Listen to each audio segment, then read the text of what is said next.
Hello दोस्तों, आपका स्वागत है आपके अपने YouTube channel star board coaching पर।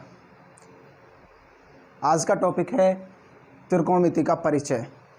अक्सर स्टूडेंट को प्रॉब्लम होती है कि त्रिकोणमिति क्या है, इसका प्रयोग कहाँ पर होता है।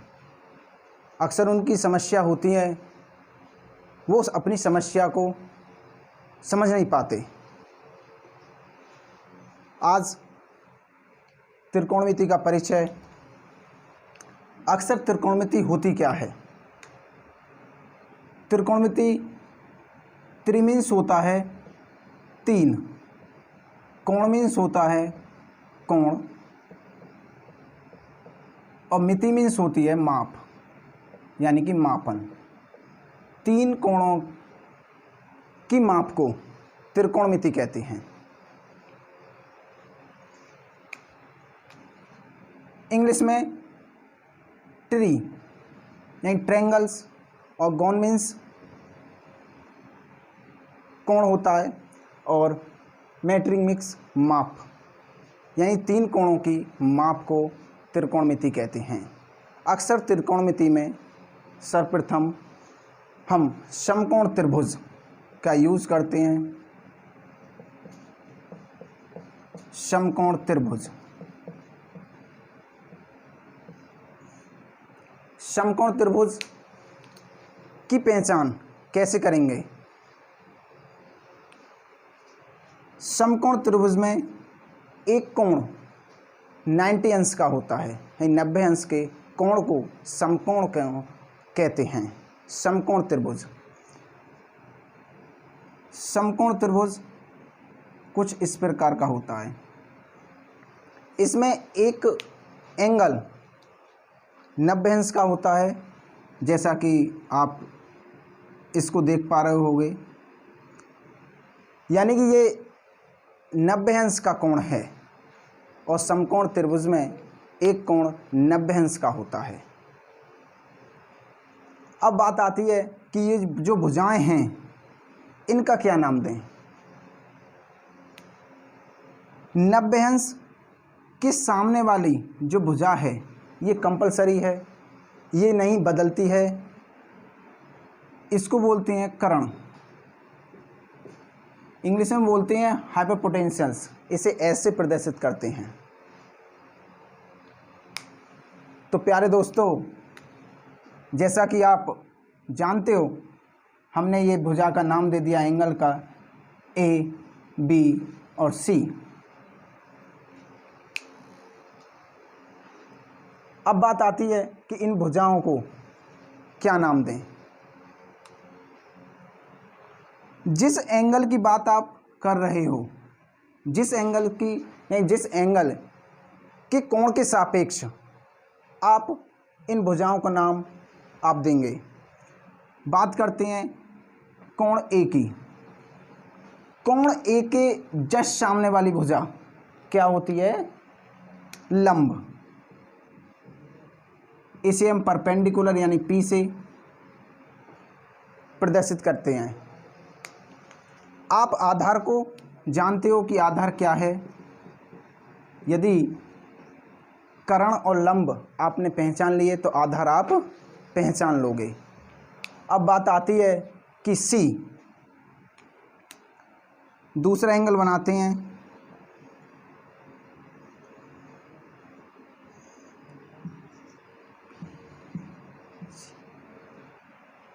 अब कोण सी, सी के सामने वाली नहीं सी के जस्ट सामने वाली भुजा क्या होगी? लंब। डिपेंड करेगा कि आप किस कोण को यूज कर रहे हैं। बी के सामने वाली भुजा क्या है? कर्ण, क्योंकि 90 अंश के सामने वाली जो भुजा है वो कर्ण होती है, वो कंपलसरी है। अब बात आती है कि त्रिकोणमिति के अनुपात। त्रिकोणमिति का अनुपात कितने होते हैं? त्रिकोणमिति के अनुपात तो मैं इसे रफ करता हूँ।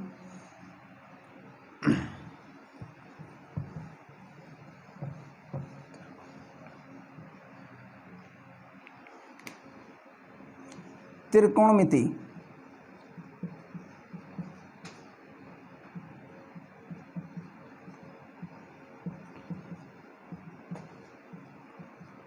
त्रिकोणमिति के अनुपात। हम एक समकोण त्रिभुज बनाते हैं दोबारा से।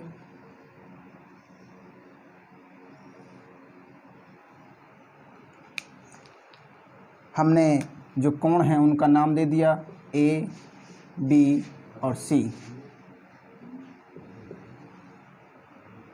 अभी मैंने बताया था कि 90 अंश के सामने वाली जो भुजा है वो क्या है? कर्ण। अब बात करते हैं कि त्रिकोणमिति के अनुपात।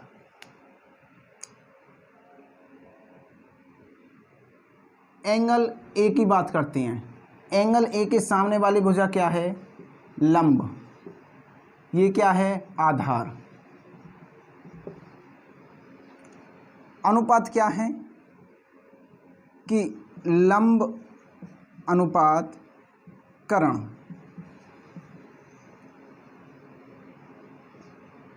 आधार अनुपात कर्ण और लंब अनुपात आधार। आधार अनुपात लंब। कर्ण अनुपात आधार और कर्ण अनुपात लंब। ये 6 प्रकार के अनुपात होते हैं। इन 6 प्रकार के अनुपातों को एक छोटा सा नाम दिया जो इस प्रकार हैं। इसका नाम साइन, इसका नाम दे दिया कॉस, इसका टेन दे दिया और इसका कॉट, इसका सेक दे दिया और इसका कोसेक। अब बात आती है कि एंगल कौन सा है। आप जिस एंगल की बात करोगे, जिस कोण की बात करोगे, उस कोण को आप यहाँ पर उसे रखोगे। जैसा कि आप देख पा रहे हो कि एंगल ए की बात हो रही है, तो एंगल ए की यहाँ पे एंगल ए यानी sine A, cos A, tan A, cot A, sec A, cosec A. आप जिस एंगल से इन अनुपातों को निकालोगे वही यहाँ पर आप लिखोगे। अब बात आती है कि पाइथागोरस प्रमेय।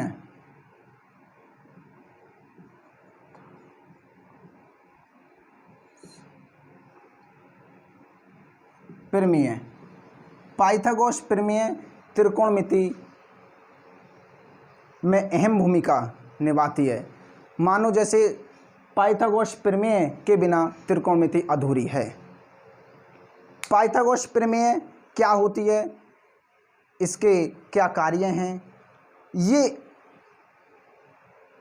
क्लास 6 से लेकर जहाँ तक आप पढ़ते हो त्रिकोणमिति, वहाँ तक आपके साथ प्रयोग होगी और ये पाइथागोरस प्रमेय आपके जीवन भर काम आएगी।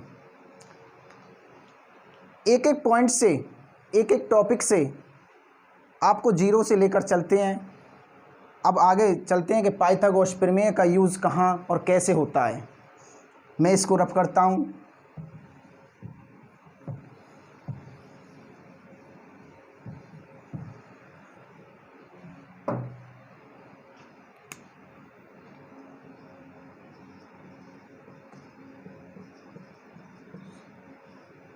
पाइथागोरस प्रमेय क्या है?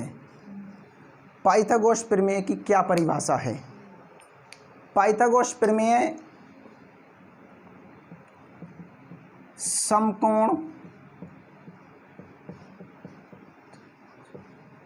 त्रिभुज में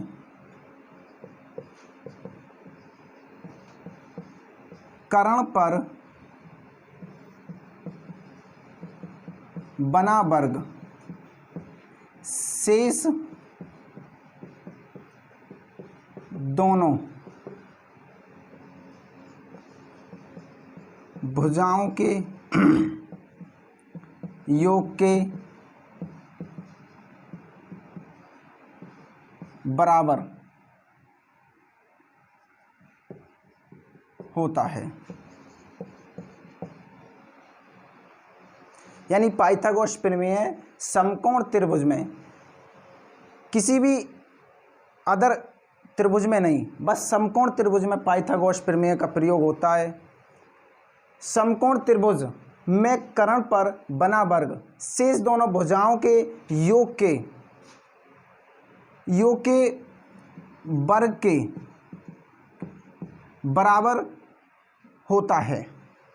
यानी समकोण त्रिभुज जिसमें एक कोण 90 अंश का होता है और बाकी आप जैसे यूज़ करते हैं ऐसे, और पाइथागोरस प्रमेय समकोण त्रिभुज में कर्ण पर बना वर्ग शेष दोनों भुजाओं के योग के वर्गों के बराबर होता है। अब बात आती है कि इसका यूज़ कहाँ है। मानो हमने ये कर्ण है AC, यानी AC का वर्ग इक्वल टू AB का वर्ग प्लस BC का वर्ग। ये क्या है? पाइथागोरस प्रमेय है। यानी AC का वर्ग इक्वल टू BC, AB का वर्ग प्लस BC का वर्ग, ये पाइथागोरस प्रमेय है। पाइथागोरस प्रमेय मात्र समकोण त्रिभुज में प्रयोग होती है, अदर किसी त्रिभुज में प्रयोग नहीं होती। इसका यूज कैसे करें पाइथागोरस प्रमेय का? मैं एक सवाल लेकर आपको इसका यूज बताता हूं, मैं इसको रफ करता हूं।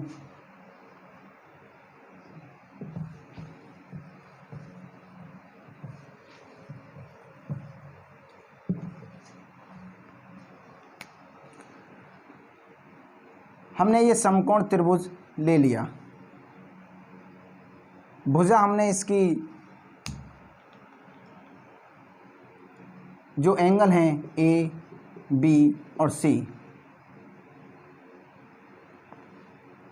हमने ये 90 अंश रख लिया।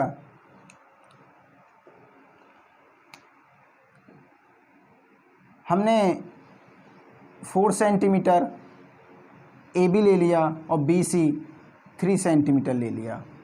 अब हमको ये कर्ण निकालना है, तो पाइथागोरस प्रमेय की सहायता से आप इस भुजा को यानी कर्ण को आसानी से निकाल सकते हो। जैसे कि आप AC का वर्ग इक्वल टू AB का वर्ग प्लस BC का वर्ग। आपकी जो AB है वो क्या है? 4 सेंटीमीटर, यानी 4 का स्क्वायर प्लस BC 3 का स्क्वायर, क्या हुआ? 16 प्लस 9, 16 प्लस 9 यानी कि 25 AC का वर्ग। AC इक्वल टू ये जो स्क्वायर है, इस स्क्वायर को आप इसमें अंडर रूट पर ले जाओगे, यानी जो स्क्वायर है स्क्वायर रूट होता है, इसको हम स्क्वायर रूट बोलते हैं। अब स्क्वायर रूट कैसे निकालें इस 25 का, 25 का? जैसा कि आप जानते हो कि फैक्टराइजेशन से आप इसका स्क्वायर रूट आसानी से निकाल सकते हैं। किसी भी संख्या के पीछे 5 आए, वह संख्या 3 और 5 से कटेगी, अन्य किसी संख्या से नहीं कटेगी। अब ये क्या है? 5, 3 से तो ये कटेगी नहीं, 5 से कटेगी, तो 5 5 जा 25 और 5 बन जा 5। स्क्वायर रूट में आप पेयर बनाते हैं, पेयर बना लिया। कितने पेयर हुए? एक पेयर, तो क्या आया? AC का 5 सेंटीमीटर। यानी कि ऐसे आप पाइथागोरस प्रमेय की सहायता से किसी भी भुजा का मान निकाल सकती हैं आसानी से। ये त्रिकोणमिति का परिचय है। अब आप अगली वीडियो में देख पाओगे कि ऐसे ही क्लास 10 से जो एक्सरसाइज हैं 8.1 अगली वीडियो में आप अच्छे से पॉइंट वाइज टॉपिक वाइज आसानी से समझ पाओगे। जो समस्याएं हैं वो आपकी आसानी से सॉल्व हो पाएंगे। और हमारे चैनल को सब्सक्राइब करें, लाइक करें और शेयर करें। धन्यवाद।